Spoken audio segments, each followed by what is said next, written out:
going to do today is a slab technique. So we're going to need some clay, some sort of scratched needle tool, maybe even a toothpick would work, definitely a rolling pin, a placemat, and then some water as well. If you are someone who pre-makes your slip, then you might have that instead handy. So we're going to start by taking this piece of clay and we're going to roll it out into a slab. So a slab is just a long flat piece of clay. When you're rolling your clay, you want to make sure that you are constantly rotating your slab so that you are going in different directions and you're not getting really thick parts and really thin parts. This will help create consistency and evenness. I'm also flipping my clay over frequently so that I can get different sides and I can continue to flatten things out evenly. The other thing I highly recommend is perhaps considering to stand up when you do this. You'll be able to get a little bit more leverage and you'll be able to be a little bit more consistent than if you're sitting down. As you're doing this, also be checking and seeing if there's any air bubbles popping up. If you see any, just poke them with your little toothpick or whatever it is you might be using so that you can pop those bubbles. We definitely don't want any air trapped inside. That's definitely going to compromise your piece once it's in the kiln. And we're going to just keep rolling this out until we get an even thickness. You can also use a couple wooden sticks on either side. That will help measure how thick your clay is, and that can help create some consistency as well. For today's demonstration, I'm going to forego that because I don't have any sticks that are thin enough for what I would like to do. So try to keep sort of a consistency as you do this. And again, I'm seeing some air bubbles, so I'm going to be popping them as I go along because I don't want that air trapped in there. When working with slab, you can do a variety of different types of containers. A cylinder and a box are two of the most common ones. So I'm going to be showing you both. First, I'm going to show you a cylinder and then we'll focus on the box. So for a cylinder, I'd say this sort of thickness that I'm working with is a great thickness for it. You don't really want to go too thin because it won't hold itself up. At the same time, we don't want to go too fat and wide because then it will just create a really narrow opening, and that's not what we want either. So once you have what feels like a pretty even to the touch surface, we're going to be cutting out a rectangular shape. Now, if you are concerned about being absolutely perfect and exact, highly recommend grabbing some sort of straight edge that you can use as a guide so that you can create the perfect edges to what you're doing.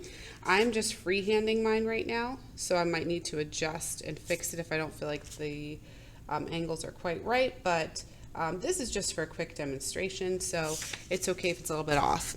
Once you cut out your rectangular shape, we're going to take this and we're going to turn it into a cylinder. So you're going to take the rectangle and you're going to have the short ends meet, and that's how you get a cylinder shape.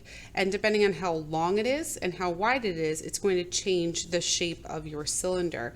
So if you want to, before you do this, you could experiment with a piece of paper, drawing and cutting out a specific shape and size for your rectangle just to see what size you'll end up with. Once you are satisfied with it, it is time to attach the pieces together. So in order to attach your pieces together, you have to use the slip and score technique, which I have talked about before. I have a video I'll link right up here and down below if you need to go back so you can see it. But we're going to first take our needle tool, and there's two ways you can attach this. You can attach it so the seams fit together perfectly flush, or you could overlap it slightly. For projects like what we're going to do, I tend to like to overlap a little bit just because it gives me a little bit more security knowing that the two sides are really bonded together. Sometimes when you have them meet right at the seam like this, it can actually split apart in the kiln, and then you are left with this permanent open gap, which is not really great, especially if you want to use it for liquid items. So wherever you're planning on attaching things, you're going to be scoring. So I'm taking my needle tool, but a toothpick or any other sharp tool will work just the same. and I'm going to make my marks all the way down. Then I'm taking a little bit of water on my fingertips, and I'm going to rub that water right on my score lines. That is creating the muddy, liquidy clay called Slip. And as I said at the beginning, if you're someone who has a cup full of this kind of muddy, liquidy clay already, you can just directly use that instead. And I'm going to press the two sides together. Now, it's always a good idea to score both sides if you can.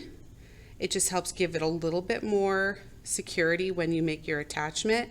But if you were attaching something very small to something that's very big, it's understandable if you can only score one side. So at least do the one side. Then I'm going to take the two, push them together, and try to even out this seam. Now again, if you want to have the seams fit totally together so there's no overlap here, that is a really nice way to do it. It gives you a very professional finished look, but again, you have to be very careful with that to make sure that you don't have any gap whatsoever. So I'm going to do it this way though for this demonstration. What I'm going to do is take the seam and I'm going to lean it against the table so that when I push down with my finger to smooth it out, I'm pushing against the table and not against the air where it could misshapen my project. So I'm going to take my fingertip. You could also take some sort of wooden tool if you wanted, and I'm going to just be pushing down to try to smooth out this inside part here. So that's what I'm doing first, is going through and smoothing that out. And then I'm going to flip it over and check out the other side and see what I need to smooth out here. Again, I see a seam here that I'd like to get rid of, so I'm going to take my fingers and I'm going to slide them on the inside so that I have some sort of support. So when I'm pushing down on this, I'm not actually pushing through all the way.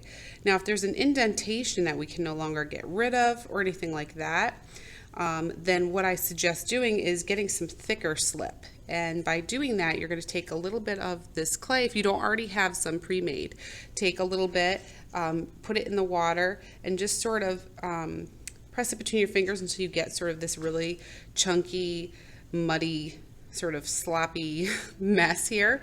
And then you're going to use that as sort of like a putty to fill in any gaps that you're seeing, any holes or cracks. And that can be another way of filling in to get this to be a little bit smoother. All right, once you have sealed your sides, then you have to see if there's any raised bumps or anything. What I like to do is just take it and tap it up and down on the table, and that kind of flattens things out and keeps it nice and consistently even. Now, usually when you do this, you do end up with sort of what I call a pretty side and an ugly side. So when you look at the rim, sometimes one side looks a little bit misshapen, and whereas the other side looks a little bit more even all the way around. I personally think I like this side a little bit better, which means I'm going to be putting this side down and creating the bottom on that side so I can kind of hide anything that I don't really like. So pick the side that you think looks a little bit better as your top, and the other side's going to be the bottom. To make the base, you're going to need to roll out another piece of clay and measure it so we can get the right size. Now, you might have enough leftover clay already flattened that you can use so you don't have to re-roll it. If you don't, take your pieces, your scraps, put them back together, and just continue rolling again so you get a nice, even, flat piece. Okay, I have a nice flat piece, so now what I'm going to do is take my cylinder and I'm going to put it directly on top of the area that I'm working on, and I'm going to take my needle tool or toothpick, and I'm not actually carving and cutting, I'm just lightly tracing around my cylinder so I can make sure that I'm measuring and getting the right size so it'll fit my container. Now that I have it traced out, I'm going to take my needle tool or a knife of some kind, and I'm going to cut and push down so that I'm cutting through completely. Peel away the excess, and now I have a base. And we're going to repeat the process of slipping and scoring that we did before to attach this to the base. This rim is the only part that's touching, so when I score, you don't need to score the entire surface. You're just going to score the outer edge and add the slip to that, and then this is where we're going to be doing our attachment. when you're attaching, it's not enough just to gently set it down on top, because again, this will split right apart. So we want to make sure it's really solidly together. So one technique I recommend is filling in the seam with your fingertips. So I'm putting my hand inside my container so I can support it while I take my fingertips and I try to seal the seam together by pushing the clay from one side to the other and filling it in. Now again, just as I showed you before, you can use some thick slip to fill in some of these cracks. That can help as well. I do recommend attempting this process where you push clay over from one end to the other so that you can actually fully seal the seam. But if you're seeing some additional cracks, that is a good method to use in order to get the two parts to seal together nicely. And there's your cylinder. So if you were to use this for drinking out of, I do recommend softening the edges of the rim using your fingertips with your fingers close together like this, making sure they're both wet, and then just rubbing along the edge of the cylinder is going to create a softness and a roundness to it that'll make it a lot easier to drink out of later, so that you're not injuring your mouth. The next technique I'm going to show you is how to make a box using the slab technique.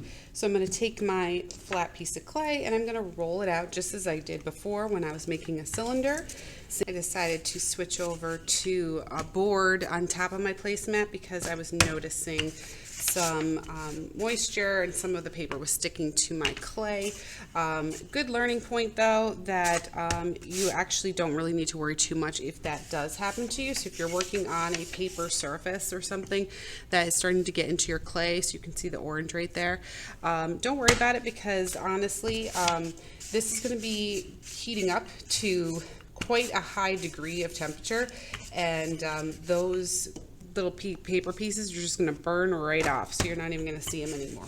So if that does happen to you, no reason to be concerned. It's something that will work itself out in the kiln. Just grab yourself a board or a piece of canvas or something that can absorb the moisture and help you kind of work a little bit more easily. All right, once you have it flattened out enough, and remember, we don't want it to be super, super thin. We want it to be about the same thickness as when we did our cylinder. That's a pretty good thickness to give us enough to hold itself up. I liken it to the thickness of about a pencil. That's sort of the thickness that I go for. So you can even use one as sort of a judgment guide to see if it's about the thickness, or you can, like I said before, use wooden pieces on either side that are consistent in thickness, and that'll help you create a consistent thickness when you roll it out. So now I'm going to start making my box. So you have to decide if you're going to make a rectangular box, a square box. I think we're just going to make a square box for this. So I'm going to take my needle tool and lightly draw out the shape that I want. If you had a stencil, like a square stencil, this would be a good time to use it, or a ruler. Once you get the size of one that you like, you're going to cut it out completely. I'm making mine kind of small because I want to make sure I can fit enough pieces here to show you. And I'm going to peel out the one I have. Make sure the thickness looks good. That's a nice thickness, probably pretty close to the pencil thickness. There we go. See? Good pencil thickness.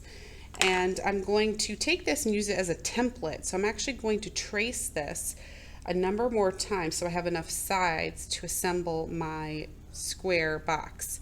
And in order to do this properly, you're going to need 5 sides if it's going to be an open one.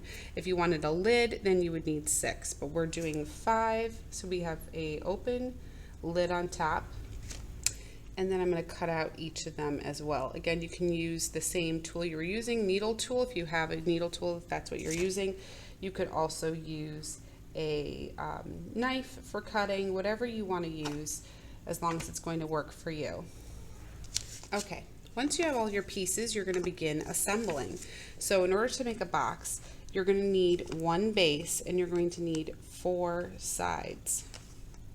So I have mine set up something like this, kind of looks like a plus symbol or a cross, and these sides are all going to end up getting lifted up and connected together using our slip and score technique. So I'm going to decide which two are going to go where and how they're going to meet and touch each other. And wherever the edges are actually going to be touching something else, that's where I'm going to be scoring. So you have to kind of look at it and decide how far you need to go. So with every new side, you want to lift up and see where things are going to be touching so you know exactly where you need to do your scoring. So constantly lifting them up, setting them back down, taking a look so you can see where they all need to go, make accurate judgments. If you run into a situation where you're finding you have a bit of a gap, things aren't quite fitting right, but most of them are, take your piece and maybe get another rolled out piece and try to recarve it, this time giving yourself a little bit more of a gap around so that it's slightly larger, and see if that will fit a little bit better. And that's going to fit a lot better. So I'm swapping out my piece for another one, and I'm going to again look for where things are going to be touching before I do any slipping and scoring. And once I've scored all my marks, I know exactly where everything's going to go, I can take my slip either from a cup pre-made or using wet fingertips to create slip on top of my score marks. I'm going to lay the slip down and then begin assembling. When I assemble, I want to make sure I'm pushing using some pressure so that these sides are really coming together nicely. You can kind of see how this is starting to form into a nice fully formed box. But I'm not going to leave it there. I'm going to do the same as we did with our cylinder. I'm going to try to close up these seams a little bit. This takes a little bit more finesse because this is supposed to be a perfectly square box. So you might need to tip it on its side, always bracing with your one hand as you're doing this. And again, trying to do what we did with the cylinder, pushing the clay from one side to the other to close up those seams, and look at it from multiple angles so you can make sure you've really sealed everything so that nothing's going to fall apart or break apart on you or anything like that. Once you're satisfied, same thing as before as well, to smooth out the rims a little bit to make sure that the rim is smooth and nice and neat.